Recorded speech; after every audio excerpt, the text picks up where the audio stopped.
there. Well, I guess it's recorded. But we are live with episode 30, Water Cooler Talks on Manufacturing and Technology. We have very special guests today. One of them's not Michael. Michael, my partner in crime. How you doing, buddy? Man, we ran out of fingers and toes. I don't know how to count anymore.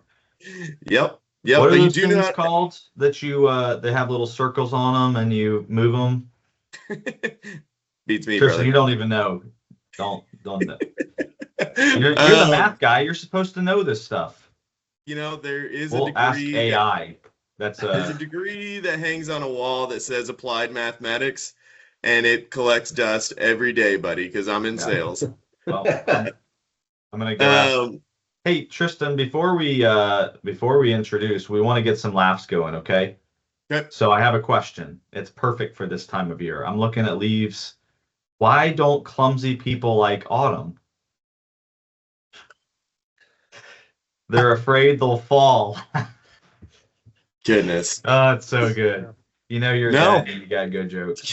You know, that's a giggle, Maybe. but nothing to laugh about of who we've got on, because we will share some laughs with them. But we've got two leaders from Ultra Consultants, David, Taylor, and Marney Edwards, here to party on the water cooler. Guys, how's it going? Doing well. Love to be here. Thanks for having us. Yeah, good to be here. Yeah, we're pumped. I think first of all, let's just start with who you guys are, who Ultra Consultants is, and how you guys, go to market and help your clientele. Sure, I'll keep it brief so we don't waste a lot of time. But at the end of the day, Ultra is a 30-plus-year-old organization that is dedicated to the manufacturing and distribution industries, and we really serve as digital advisors. And that can mean a lot of things to a lot of folks. At the end of the day, it's really we put ourselves in a position to work with clients to help them navigate through aligning their business processes to their technology platforms, whether that be legacy existing or potentially new, and really ensuring that they're driving to what their business goals are. So very much an agnostic advisory role, which is awesome because, again, we basically spend our days problem solving with our clients. Yeah, awesome. I mean, problem solving is key in this industry, right? There's never all challenges feel new. There's similarities, but there's always unique little aspects of it that, either make the client's life very difficult or make your guys' life very difficult. And it's figuring out, maybe it's my life very difficult as an OEM. But either way, we're all really trying to go in the same direction, and that's drive value for clients. So Absolutely. Love what you guys are doing. And it feeds right into why we do this. It's, we don't do this for anything other than the belief is there's customers that all have similar problems. Obviously, some have more nuances and more specific, but I think a lot of times people don't know where to go.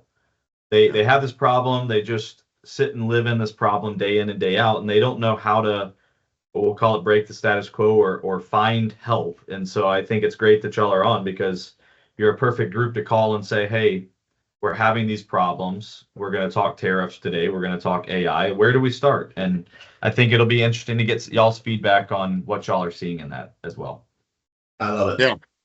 Yeah. So to rephrase that, what are some of the macro trends that you guys are seeing out in the market? Customers coming to you guys with problems that they're having currently. Well, Marney, if you're okay, I'll start, and then please weigh in. The first thing I would say is there's always something going on, right? So there's always a challenge or opportunities, but it's really important as we engage our clients to understand what are the most topical, and some of them are really easy, low-hanging fruit. All of you think about the geo-political conflicts and the challenges that are happening pervasively across the globe. That certainly impacts how we consume, but also the production. Where am I getting my parts, and how am I getting my products built? Certainly, the ongoing conversation around inflationary impact, the Fed's taking rate cuts. What's the cost of capital is playing an issue. The two big ones right now that are, I think, really causing a lot of pause is questions around the tariffs and the impact to sourcing strategies, build strategies, hiring. And then from a quasi-positive side is AI. And I think that one is interesting, that it's has a lot of upside and potential for business value, but at the same time, it's causing fear, uncertainty, and doubt as well. Marnie, what are your thoughts? Yeah, I think we've got some factors. You've got short term, you've got these tariffs that are all over the place and the politics of that. And it's taking our eye off the ball, or the CEO's eye off the ball of the long-term issue, which is AI is coming and you got to get ready for it. And if you're not prepared, when we get through these short-term issues, the companies that have kind of planned out and driven their roadmap to keep with AI, or at least close the value gap, are going to be much further ahead than the companies that are still focused on these short-term issues. It will go away. So AI won't go away. Right. I like how you said that. The short-term issues are taking the CIO's eyes off the long-term strategies, which is so, that's business, right? I mean, I remember when I was in a position and we were trying to figure out, like, how do we improve our own personal ability to support our team? And it was, look at your day. And our days are full of meetings. We forget to look at the strategic side of it. And I think too often we don't take that clarity break and go out and figure that out. And I love that that comment there. Yeah. Well, they say that 95% of AI work is design, and the other 5% is implementation. So you almost have to change the culture of switching from doers to thinkers in your organization. But the problem is right now is the CEOs are just there's just so much storm around them that I think they're having a challenge focusing on what they need to focus on. Yeah. And I think the tariffs aspect and the supply chain disruptions is one of those major storms that is clouding the atmosphere of business progress at this time. So, I know that a lot of it is intended to be positive for, say, the United States, but it really has, talking to a lot of people, created a lot of retaliatory, tariffs that have come back. There's been crazy disruptions, and manufacturers and business is really hesitant to kind of move forward and invest and so forth. So, David, maybe you can unpack a little bit of what you've seen from kind of the negative fallout of this, intended or not intended. I don't think it was intended, but it's definitely real for clients today. I think the negative or unintended is the cost of production outside of the U.S. Has exponentially increased, regardless of where. If it's in the Americas, if it's in Asia or Europe, it's really irrelevant because everybody is feeling the pressure.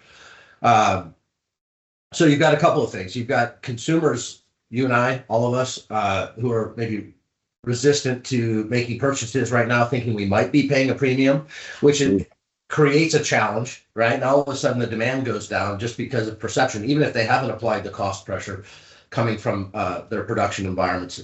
Everybody, regardless of size, is doing some degree of analysis, trying to figure out what their production and sourcing strategy should be. What should we bring into the U.S.? What shouldn't we? Where can we consume the cost? We were with a client last week, and it was all around pricing strategies. And it wasn't, they were trying to figure out when do we rip the Band-Aid off and start to bring some of those costs to our customers? And how do we do that in a way that isn't offensive to them? But then we know that they're looking at the level of costs that they've incurred just because of the tariff policies, and they've got to a threshold. They can't hide from that anymore. So I think at the highest levels, people are just they've slowed down decision making, and they're caught in sort of analysis paralysis, and we end up paying the cost regardless. So you're going to see the prices go up until there's some clarity and long-term strategy with the tariffs. It's definitely hurting us in the near term. Something, because I think some of this is going to directly apply to the AI conversation coming up. Because as you're talking about this, in my head, I'm thinking fluctuations are a perfect place for some algorithm to be identifying. But before we get there, I'm curious, most people will say, but I would say everybody has some system in place today. Mhm. And the tariffs, I think, are causing a big challenge of like, what can my system do? And so I'm curious from your perspective, like if someone's facing tariffs, which I think everybody is, what should they be looking for their system to do? Where should they be trying to maximize the functionality of the system for the benefit of managing these tariffs? I think the biggest thing is really how sophisticated your planning process is. And this gets to the technology component as well.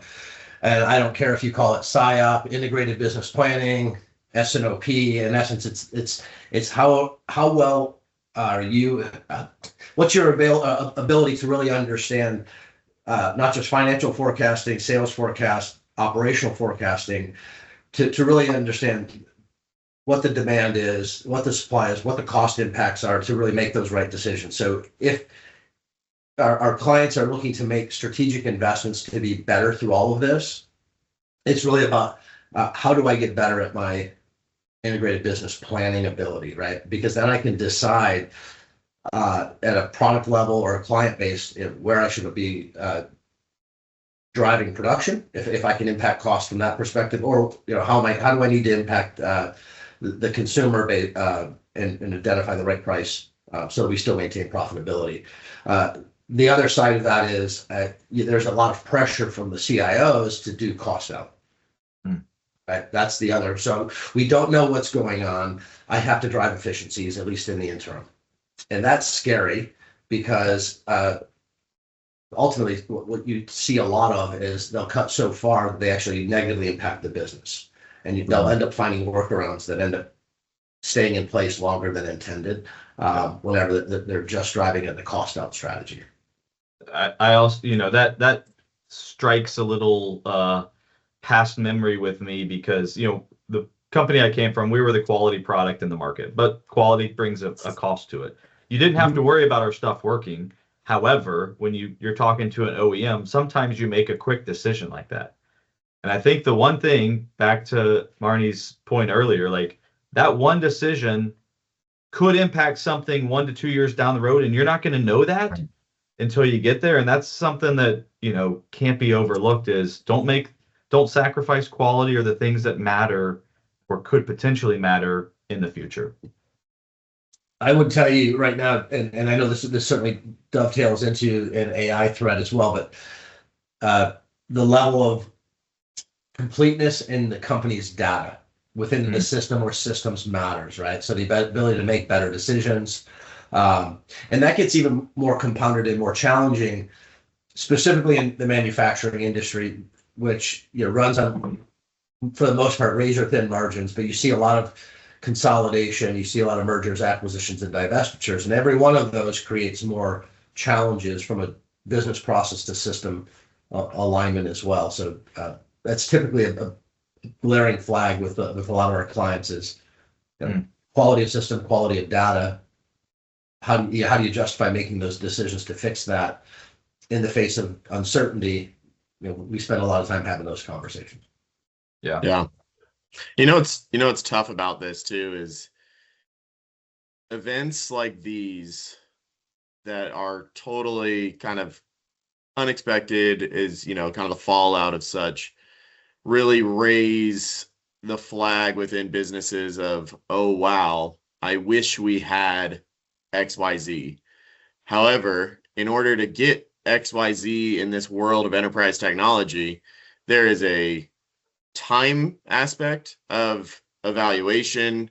Like, it's not like you're just picking something up off the shelf and plugging it into your business, right? And so when it comes to having those difficult conversations that you guys have on the front line of, this is one of those true kind of potential compelling events for a lot of businesses. However, they feel like they have a fiduciary duty to their stakeholders where they don't have necessarily the money to invest. So how do you guys have that difficult conversation of, you need to invest. I understand that things are down, but these tools could help you for the next compelling event and unforeseen event that happens. But I think the conversation starts with, don't make the assumption that the tools are bad. Sure. But if you look at and so where we start the conversation is around business process efficiencies and business process alignment to the system. So if we understand where you're at and where you want to go, technology agnostic, right? Just here's how we're driving, here's where we're making investments, this is our strategy. And then you look at how you operate tactically and you can you close the gap with the current systems? Most times not, because it's 30 years of just custom stuff, but it does happen where we can do incremental innovation or extensions. But coming out of that process alignment activity, and these are weeks, not months type activities. So right. low cost invest, but high value. You put value realization around that change. If we do these things, we will drive these types of efficiencies, profitability, cost out, whatever they are, and they're hard and tangible, not just subjective. Like, oh, we could be smarter over here, or this looks prettier. So it all starts with, how do we make your business better? Then we can have a meaningful discussion around, if we're going to replace systems, let's bring the right ones to the table. I was with a CEO real quick. This happened this morning. He called me at 7 a.m. And he's been in this organization since April. It's a turnaround. He's driving a bunch of operational efficiencies. His next challenge is he has 5 different systems. He goes, there might be 7 or 8 more. Right. And he goes, I know that we're spending way too much money. I don't know that, what we have is the right stuff. Maybe it is, but I know we should be doing what we do with less systems. So our initial engagement with him, and it's like, I need this done immediately before the end of the year, is help me understand my business and which of these I really need to run my business, right? That alone will drive the cost. And even as the CEO, he says, this exercise alone should pay for itself. Yeah. And it will. But that's his mindset. And we're not talking millions of dollars, we're talking hundreds of thousands, but his mindset is, I need it done now, but it has to have an immediate payback, less than 12 months. Okay. Yeah. No, that's awesome. Well, I want to transition because we were talking about some tariffs, and Marney, you have some experience with the AI piece. Can you talk maybe because when we're talking about, David, you mentioned like a make versus buy, and I'm just thinking, man, what if there's this make versus buy scenario where as I'm doing things, people can all of a sudden be making better decisions. Do I make it or do I buy it? Because now the cost of buying it and importing it and all that stuff is skyrocketing because of tariffs, hypothetically. So maybe it makes more sense to make it. So I'm curious, Marty, what are you seeing from an AI standpoint and real use cases that are driving value? Well, we're not seeing a lot yet in the SMB, middle manufacturing, the kind of the core heart of America stuff yet. You're seeing they bought stuff. They're like, hey, we have AI.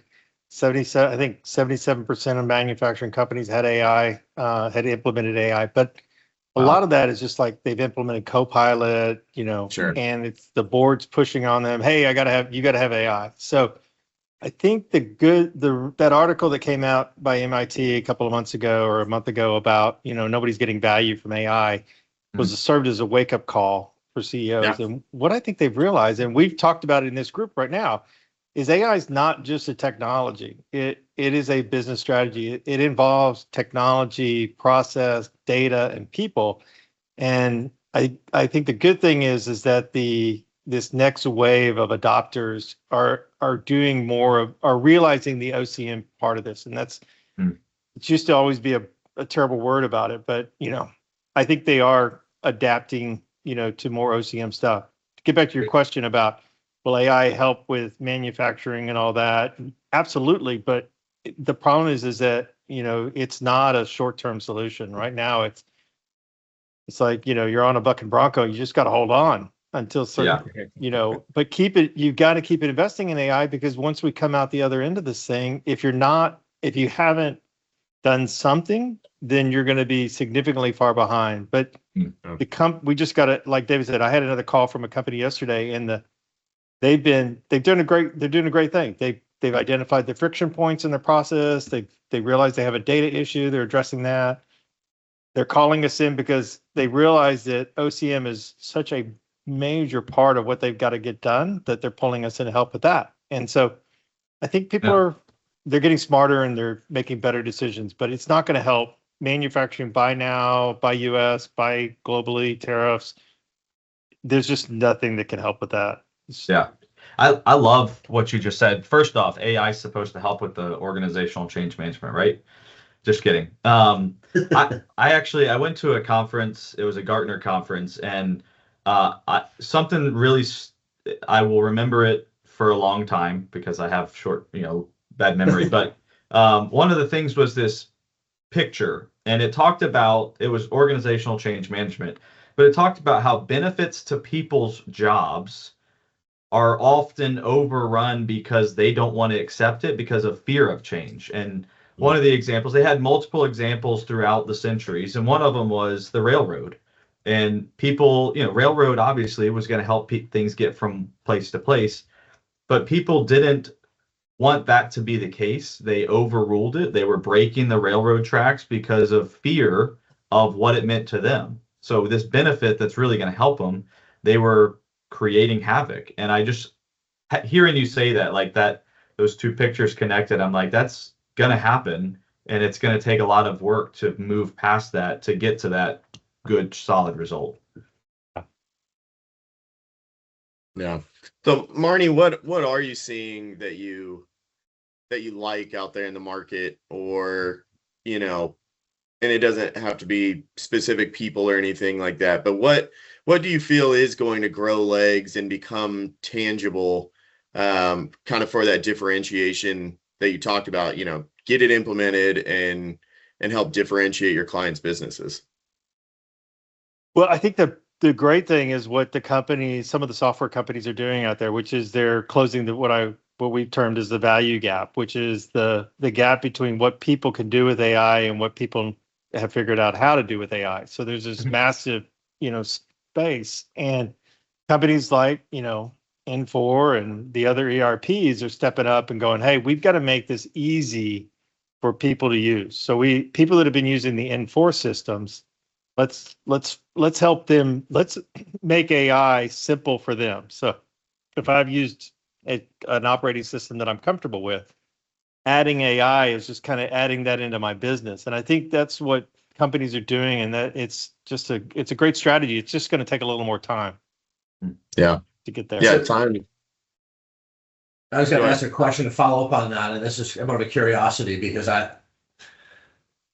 30 years ago or 40 years ago, it was like these enterprise applications, the better integrated, that was utopia. Then it was cloud, and now it's AI.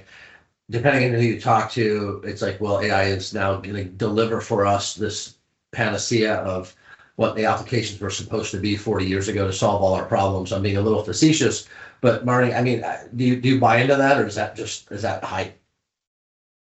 I think it's a little hype, but I think AI in a couple of years is just going to be a normal part of what we do. It's going to be like electricity and cars and all that. I think getting to that point is going to be the challenge, and you're going to see a lot of companies like Michael. You were talking about the companies pushing back on the railroads. Every time there's been a major technological change, the automobile, the railroad, there's been people that have feared it. And, and unfortunately, those folks that don't adopt it when they see it coming are the ones that, it's just, they're going to lose their jobs. Or the companies are going to go out of business or something like that. It may not be next year, it'll be 5 years, but AI makes companies more productive, more efficient. So. And one thing that stuck out to me is the need to look at your business like you all do, and you say, where are the biggest opportunities to gain that value? Because it's not an all-encompassing, just, it's going to fix everything. It's find the biggest areas, work on getting the value, and then go to the next one. Because, I mean, it's such a big topic. I don't think it will ever automate everything. I don't think we want that, because I think you need the human mind to be helping and making those decisions, but we want it to supplement and provide quicker access to the things that we take, hours to go find data around. Yeah, absolutely. Yeah. Someone gave me a great analogy the other day of where we're at with AI. And for whomever watches this or does not watch this, I'm going to forget who told me this. It was me. But it was me for sure. Was it? Okay. Do you want to explain it? Because if you No, gave it no, to go me, ahead. Go ahead. was it you? Just go ahead. Okay. So was it the elevator? Sure. Yeah. All right. So where we're at with AI feels like the evolution of the elevator. It was you, wasn't it? It was definitely not me. Okay, good. Back in the day, what did elevators need? They needed a person to crank to go, to whatever floor, the 6th floor. And then we came up with, okay, we're going to have buttons or some level of automation. And so, but kind of where we're at right now is we have some automation, but you almost still need the human attendant to hit the button for you as you get on the elevator. And that's an interesting part of where we're at. And as we kind of introduce the concept of agents and so forth, and maybe that's where we dive into Marnie next, is defining agents. And a lot of this is new for a lot of people. But there's still an element of human assistance and managing by exception that the AI is bringing to the surface. So I loved that analogy that someone gave me, and maybe one day we can go hit our own elevator buttons, but it's just not right now. So Marnie, hopefully you liked my elevator or somebody else's elevator example. I love it. But introduce agents, for the listeners, kind of the thought process around that versus, some of the traditional chat bots and LLMs and all that kind of fun stuff. Yeah. So I consider agents like a partner, a coworker, someone that I manage. I've actually created, and look, I'm a little geeky. I created Agent Marney, and Agent Marney has all my transcripts and my summaries and access to all my files, and everything's been vectorized. And so if I can, if I think about something, I go, God, I remember I had a conversation with Michael about this. I can type in to Agent Marney, and Marney will tell me, oh yeah, this is the conversation you had, and these are the key points that you need to talk about. That's awesome. So I see agents as more as a coworker, somebody that helps me manage my task. And I think if people start to stop thinking about, the Terminator machines and all the other stuff, and really think about, hey, this is like a little mini, extremely smart, intelligent, knows everything, and you're just there to kind of direct them around and say, hey, can you handle this for me? Can you do this for me? That's how I see agents in the future. I don't see them as this. They're not taking away jobs. Look, if you're a $10 million manufacturing company, you want to go to 100 million, and AI can get you there. So I used to. It's funny you say that, and I love hearing this because it just brings back some memories. And one of them was when I was leading a sales team. One of the guys came to me and said, "Hey, I need an assistant. You want us to do all the CRM stuff. You want us to put all this stuff in. Like, I need an assistant." And it's actually really funny because that's what agents are providing. It's like, hey, instead of you having to type all this in, say it to an agent or a chat and let it go do your CRM input. Like, that's awesome. That's productivity. Yeah. To a point Marty made earlier, larger enterprises consuming, I think AI, you're seeing clients understand the value, whether it be visual AI or generative and use cases. But I think, and where we play in this less than billion dollar manufacturing space, there's still a lot of unknown, fear, uncertainty, and doubt. And I think, Marty, I shared the story with you. We're sitting with the CEO of a $1 billion company based in Chicago, starting this ERP implementation. He goes, "I've got an AI strategy." Oh, okay. It's definitive and absolute. And in this case, he was happy to deploy a Microsoft product from an ERP perspective. I'm like, that's great, because I've never had a CEO be that definitive and ready to share his strategy. What is your strategy? Well, we're implementing Microsoft. We've got this relationship. We've got Copilot for everybody. And Yeah. I don't know. So we just started asking a few basic questions about how he was securing the data, ensuring the usage, like what value was he driving. It was as if we ran over his cat. After seeing this fair point, we need to discuss. I don't have a strategy, and it was so unexpected. Here's this successful CEO building this very profitable organization and very confident in his strategy. And I just think, and I'm not picking on the individual. I think there's more people like that out there that are saying, "Oh my goodness, I hear about it. I don't know how that's going to impact us." And so we spend a lot of time educating. I think Marnie is more educator. AI education or a specialist than anything else right now, because there's so many folks that are just paralyzed by well, I hear about the potential, but how do I really consume? How do I ingest? Yeah.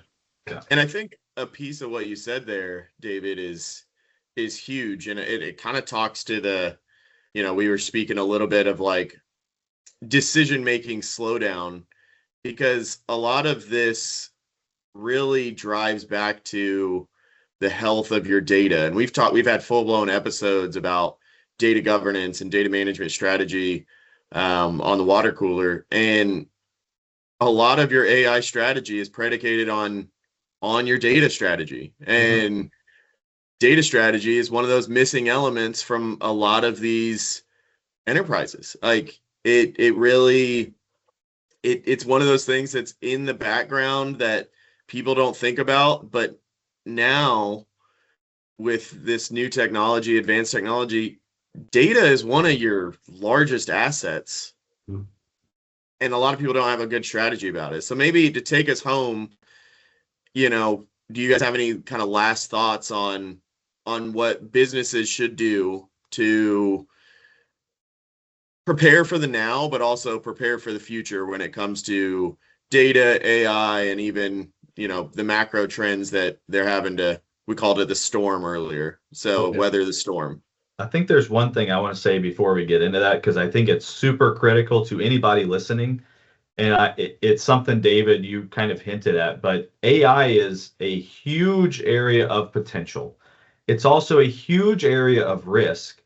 And in my opinion, it's not something you want to do on your own. And I'm not telling you who to go to figure it out, but you just made a really important point about security. And if you open things up, it puts risk. And so I think you have to get the right partner. You have to make sure you're consulting with the right people, because it is a deep area and a huge opportunity, but heavy in risk that consultants and companies will be helpful in. Yeah. And to that question, I'll defer to Marnie to actually, he'll be much more eloquent in that response. Well, I think strategy-wise, we've taken a different tack than the big firms. The big firms are focused on governance and things like that. We really think that the focus should be on friction. So before you even think about data and people and all that, go look for friction as a CEO. Go find some friction in your company. You're probably using ChatGPT and everything else as the CEO, but what's the people down in the bowels of the company, they're experiencing friction. Go look for friction. Then once you found the friction, go figure out if you can support it with data, and then bring in the AI to look at, then you bring in the AI, then you bring in the people. So it's a different from a top-down philosophy. We really strongly believe it's got to be bottoms up, and bottoms up helps with the scale. So yeah, that's awesome. Really good. Well, Michael, do you have any big questions? I know we always end with a fun big question. Do you got any to throw out there? Oh, put me on the spot. I'll have to talk to ChatGPT on that one probably and figure that one out. So I'll defer to you. Yeah. How about best city you've ever visited? Both of you guys, David and Marnie. Shanghai, China. Oh, I've not been there yet. Beautiful. Gorgeous city, great people. I've heard that. It's beautiful. You should talk to a coworker of ours because his son lives there. Oh, I'm going to go with an international one as well. My heart is in Paris. Oh, I've spent a lot of time there. I was going to say a city in Oklahoma, but I didn't know any other than Tulsa. So that might have been biased, right? Maybe I should say Ann Arbor. Oh, Ooh. Ann Arbor. Big blue. What do you mean? Now, so. Big gray sky that's going to be there for 9 months until the sun comes out. You are correct. I love it. I love it. Well, guys, today's been awesome. Thank you guys for coming on the water cooler. As always, everyone, drink your H2O and hope you enjoyed the show. Thanks. Thanks, everyone. Thank you.